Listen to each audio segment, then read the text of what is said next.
All right. Hello, Plane Crazy. I get the privilege of interviewing or chatting with a new friend, Chris Nowak, that we got to meet when he traveled to Plano for business. And he reached out and said, "Hey, let's have a burger." And we love burgers. It was an interesting burger, to say the least, with COVID and a new restaurant opening, but story for another time, probably. But Chris has been a member of Plane Crazy, I think, probably since the beginning. Yeah, I think so. Like you hopped in there. So all this is us just getting to feature one of you, and you get to tell stories. I have a whole list of fun questions just to kind of get to know you, and you get to tell your story about flying. So first out of the gate, Chris, just tell us who you are. You have a family? Yeah, so Chris Nowak, live in Pennsylvania, was born and raised in Philadelphia. I've been married for 34 years. And I have two grown young men, I guess, 29 and 25. Excellent. And I have, of course, four-legged family members as well. So I have. Oh, well, how many? Because, we're pet people. I have a border collie at the moment, Emmy, who's 2 years old, 2.5. So, and she goes flying, with me. Oh, yeah, I love that when people. Greg and I are not brave enough yet. But yeah. I think it's because when we take our pets driving, there's always a incident. Oh. So, but I think it's cool that you get to take her flying. She's a great flyer. She just kind of lays in the back, and we're typically flying long distances, so she just relaxes, gets out at the fuel stop, does what she needs to do, gets back in, and off we go to the destination. So I think that's really great. So every pilot has a story about how they fell in love with planes or flight. Can you share yours? Well, sure. I think it's a great story. Was born and raised in Philadelphia, as I said, but my father did serve in the Army. So we were always kind of into visiting air shows and military things. And, growing up in Philadelphia, we were the basket of Independence down in Philadelphia, where the Liberty Bell is located, and Independence Hall. And Gettysburg is another great Civil War battlefield, and has an airport right in Gettysburg. So if any plane crazy folks want to get a tour of the Gettysburg battlefield, it's a wonderful experience. So we would do these air shows, and as a young child, and me and my three brothers, my mom was blessed with 4 boys, and gosh, I love the jets. I love flying. I love watching the jets, and I think my older brother, he was enamored with them as well. But I came home as growing up, I had a paper route, and I worked at a delicatessen during high school. And one day I came home and I said to my father, I want to learn how to fly. And I had the money in hand, and he said, I know the place, and took me to a very small airport about, maybe 25, 30 miles outside of Philadelphia. And it was a Piper Flight Center. I remember they had a package deal, and it was $1,050. Everybody's jaw is probably like. This was 1978. So it was a wonderful experience. I had a great time, and it was about 42 and a half hours in my logbook when I got my private pilot's license, and we were off to the races. So 78, help me with my math. Is that 42 years ago? 43? You're asking me to do math. Okay, I think it's 43. That's incredible. That really is incredible. Yeah. So, it was fun. It was great. So do you have a favorite place you love to fly? Wow, that's a great question. Gosh, I just love flying. I love being up and seeing the scenery, and I do love flying to my son's house in Missouri. I enjoy that, flying, over the Appalachians and just through the heartland of the United States. I fly down to Texas. Yes. I have business to do in Texas. I love flying between Missouri and McKinney, which is where I usually fly into. Just the Boston Mountains in Arkansas, and it's just it puts you next to God. That's what it feels like. It's a wonderful experience. Oh, I love that. So, other members flying? Does your family fly with you? That's a great question. I never got a chance to take my father or my mother flying. I was licensed, but yeah, just never worked out. My older brother, who went on to go to the Air Force Academy, graduated, was a lieutenant colonel, retired, flew F-15s most of his career in the Air Force. But that was it. I've tried to talk him into flying privately, but he doesn't have any interest. His interest is golf. He's addicted to golf, and he loves to golf. So you could fly to new courses or whatever around the well, I'll tell you what, I've had the opportunity when he would come. Either he was stationed out on the East Coast, or he would come out to the East Coast. He had a couple of friends that also like golf, and I would fly down from Pennsylvania, pick up one of his friends along the way, golf clubs in the back of the airplane, and meet him down in Virginia somewhere for a day of golf. So that's cool.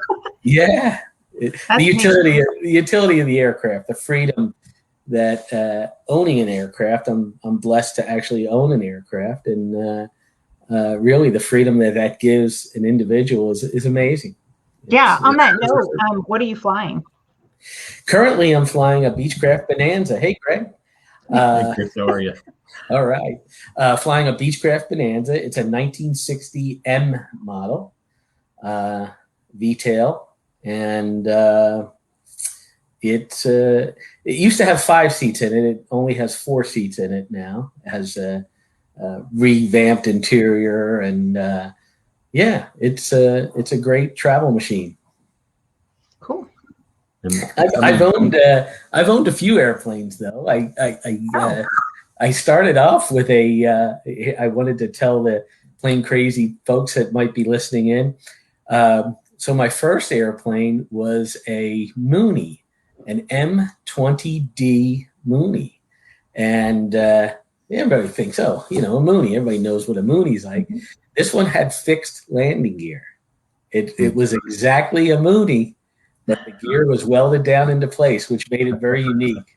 But as a guy with a young family, it was a perfect fit financially for me and the family. And the boys got a chance to fly around in that. We would go to breakfast or lunch or dinner and do the $100 hamburger.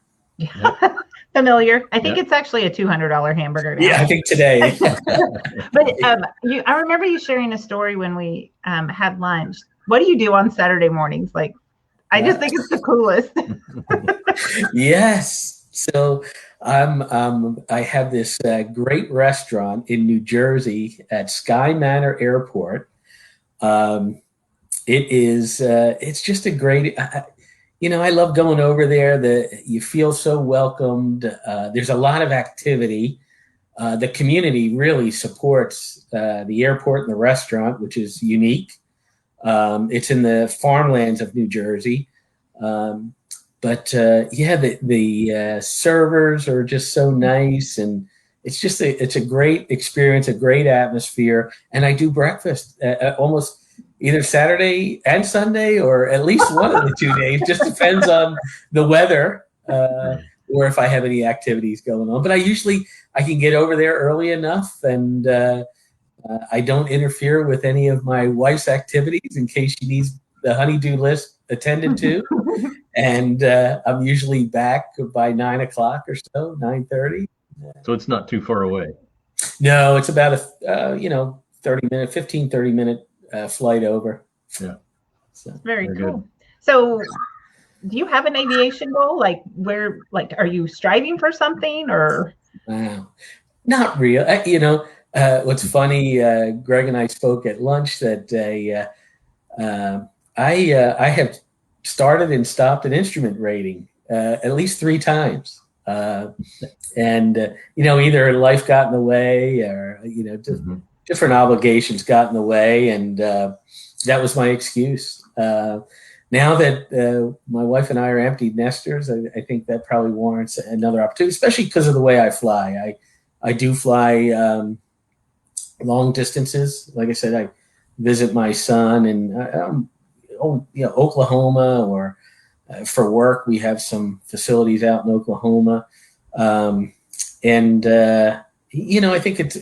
it would be a very beneficial ticket to have, because going over the Appalachians, believe it or not, there always seems to be weather. I've been up to 14,500 feet to get over that stuff. I do carry oxygen on board. I carry a pulse oximeter on board.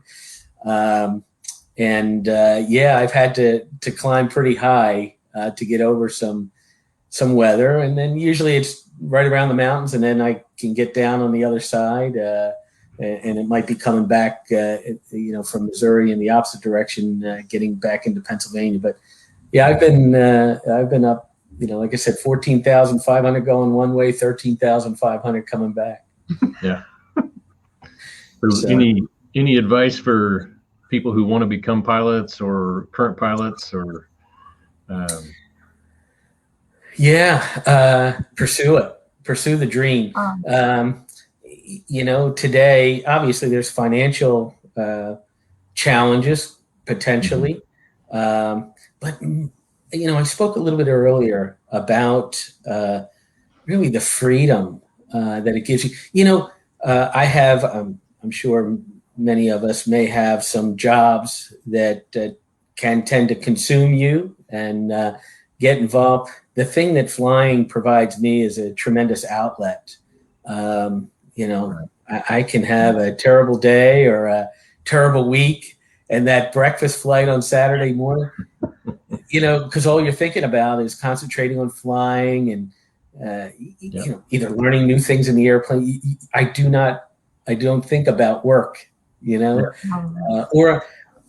I described, how beautiful, one of the things that attracts me to flying, I just love flying and seeing the beauty of our nation, and taking pictures, and it's just, it really does it for me. So advice to folks who are thinking about it, I'm always looking to help people, hang around the airport. I'd love it. Most of the time, my airplane is empty on the weekend when I go over for my breakfast run. Are you inviting? What's that? Are you inviting? I know. Yes. Because you give back, right? If you can create that spark and get somebody interested in it, it just makes me feel better, and it's great. Yeah, it opens up their world too. Yeah. Just to see what we experience. I just like I said, it's a passion for me, and it just creates an outlet that I don't have. There's no stress, or maybe there's different kinds of stresses. Yeah. If the weather's a little. Yeah. Right. Finding the hole, right? Finding the hole. Yeah. Right. Okay. So I have one last question, and it's just a fun question. So what is something that you're using right now that you just love? It can be pilot related, but it can be anything, technology, a book you're reading. What's something you're doing that you're getting a big kick out of? It would probably be aviation related for me, because if I'm not thinking about work, it's thinking about aviation. I love the technology in the airplane. I use EFB FlyQ. I love learning new things about that, and new functionalities, how to make it easier for me to navigate, or things like that. It's they've added some great new weather features, and I play with that as I'm traveling across country. And so I love learning. I have a thirst for knowledge. I love learning new stuff, and if I can every flight learn something different or enhance what I already know, that's rewarding. Yeah. It's funny, Amy, you mentioned a hole. So I have a little story. I remember your story. Yeah, my last trip home from Missouri, my wife and I and the dog were out there. We went out there for a wedding. One of my son's friends got married, and we were invited to the wedding. And it was time to leave. It was a Monday morning, and down by his house, which is about 20 miles or so south of the big city. The weather was okay. Big holes, big opportunities to get up above what was low. By the time we got up to Springfield Airport, Springfield, Missouri, those opportunities were vanishing very quickly.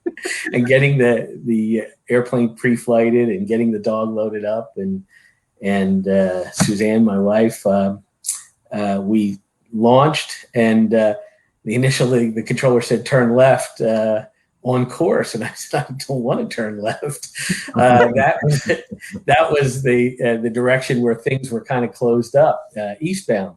So I told him, I reminded him, I said, hey, remember, I needed to find a hole. And he said, hey, take a look to your right, and would that one be big enough for you? And I looked over, I said, yeah, I think so. So this was my wife's first time. It was getting pretty solid cloud deck. And man, we climbed through this hole, and just a glorious sunshine, absolutely beautiful. And it was, she grabbed her phone and started taking photographs, and that's the magic of flying. We headed eastbound out of Springfield, and the clouds were there, but it was just a beautiful flight at 6,500 or 8,500, I think we were at, and we had that all the way to Cincinnati until we needed fuel. And once we passed Cincinnati, it was absolutely cavoo. No clouds, nothing, and did our fuel stop and then came on home. But that's the magic of flying. I love it. Ellie, you can see how passionate you are just by your smile and your eyes. I think you could talk about it all day long. Yeah, I probably could. Just I hope that that passion can be infectious for somebody to catch the bug, somebody that might be on the fence, somebody that might be doubting their abilities to fly. It takes some focus, takes some practice, but it's certainly in the reach of anybody that really wants to do it. Yeah, that's exciting. I want to thank you for your time this evening. Thank you for joining us tonight. That was pretty cool. Yeah. I also want to invite anyone else that would like to be our feature pilot to reach out to us. If you don't reach out to us, we'll probably be reaching out to you. Chris got us started. He was our launch pilot, so to speak. And I appreciate you so much. And it was such a great opportunity to meet you a few weeks ago. Yeah, it was wonderful. Thank you very much. It's been great to be the inaugural pilot. Inaugural pilot. I love it. Love to share. All right. Thank you, everyone, Chris. and have a great evening. All right. Good night.